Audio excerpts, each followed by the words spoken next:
Ayan, hello po mga ka-farmers, mapagpalang araw po sa ating lahat. For today's video guys is, ngayon andito tayo sa ating manukan at i-update ko po kayo. Ngayon ay pwede na itong harvestin pero meron ding pailan-ilan na hindi pa ganun kabigat. Ngayon guys, yun gagawin ko, titimbangin ko sila at pipiliin ko yung pwede nang nating i-dispose. Yung mga 1.8 to 2 kilos pataas. Yun po yung ating pipiliin ngayon para pag pumunta dito yung buyer ko is hindi na mahirapan, hindi na ako kailangan pumili pa at andito na sa kabilang side. Dito ko siya ilalagay sa space na to, yung mga for dispose. Ngayon isa-isa ko silang titimbangin para malaman natin kung okay na ba itong i-dispose natin.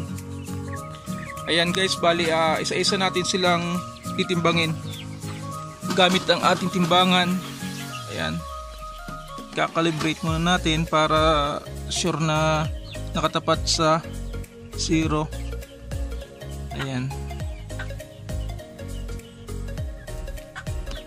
Ayan, bali guys, iisa-isahin natin sila na timbangin at hahanapin natin yung mga 1.8 hanggang 2 kilos pataas para nakabukod na sila, at ititira natin yung mga 1.7 pababa para sa sunod na batch nakukuha na mga buyer natin. Ayan, let's go guys at simulan natin ang pagkikilo.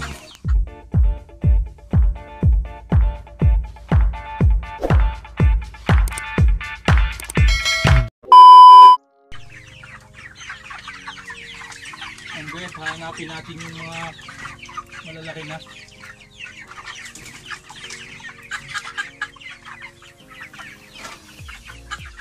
Ayan, 1.7. Ito 1.7 pa lang to, kaya hindi muna yan.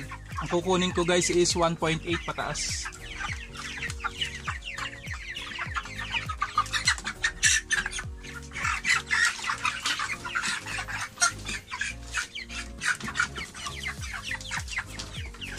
Ito 1.7.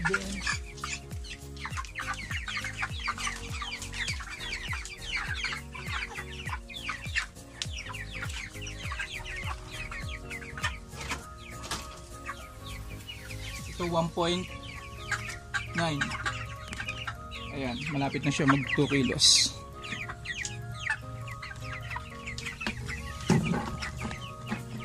Mga ganyan size lang po yung ating kukunin.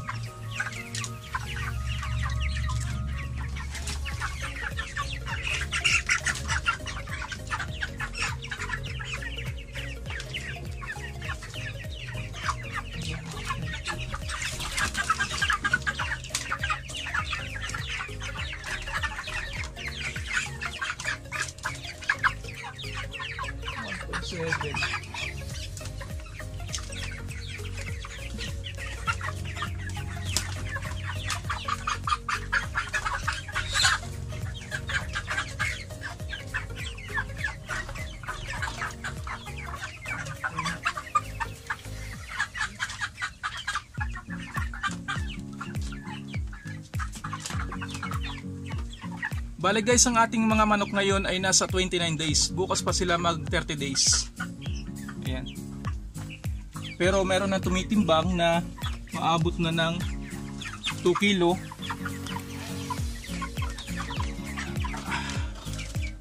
Tulad nito guys, oh. Nasa ano na siya, oh. Nasa 2 kilo na. Ayan. Ayan, nahulog.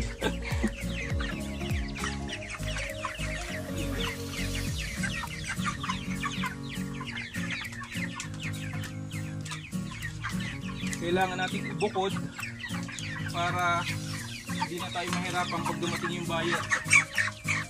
Napili na natin yung pwedeng, kasi ang gusto rin ng mga buyer is nasa 2 kilo, hindi bababa ng 1.5. Nasa ang gusto ng buyer dito sa amin is 1.8 pataas para pag kinatay daw is magandang tingnan kung di-display nila sa palengke.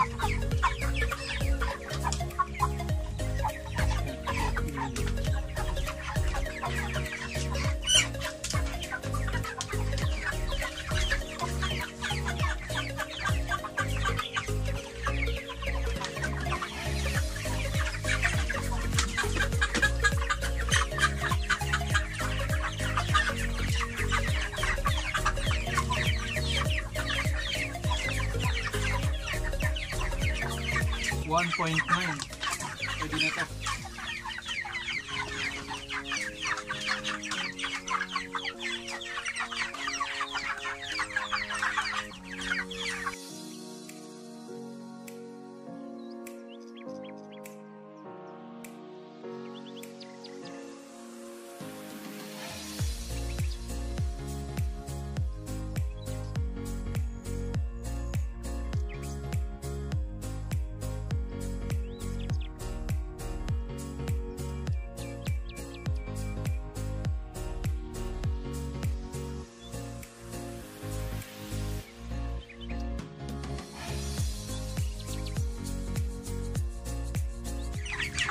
Nanuno ka.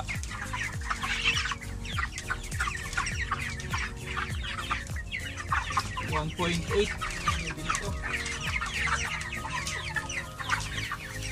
Ayan guys, at napili na natin yung mga tig 1.8 to 2 kilos.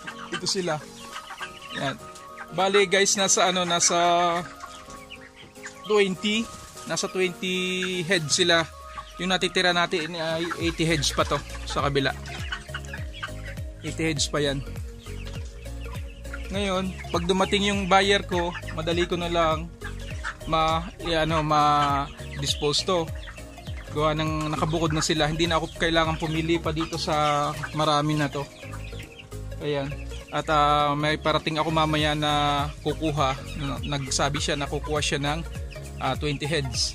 Tapos siguro bukas kasi guys ang harvest talaga nito 5 araw pa bago ko i-dispose lahat. Kaya lang meron po kasi na nagtitimbang na 2 kilo ay i-dispose na natin para makalis din tayo sa ating pakain, para hindi tayo masyado sa pakain, magastusan. Kaya kailangan natin i-dispose na yung mga tama na yung timbang. The rest, itong mga natitira itong guys is nasa 1.5 na rin sila pataas. Siguro mga 2 days na lang, 3 days, titimbang na rin yan ng mga 2 kilos. Mabilis naman silang lumaki guys. Ayan. Ayan, at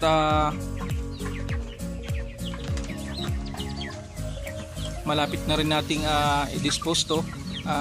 Batch na to. Tapos yung second batch andito, pasunod na yan. Siguro mga 2 weeks pwede na rin tong ma-dispose.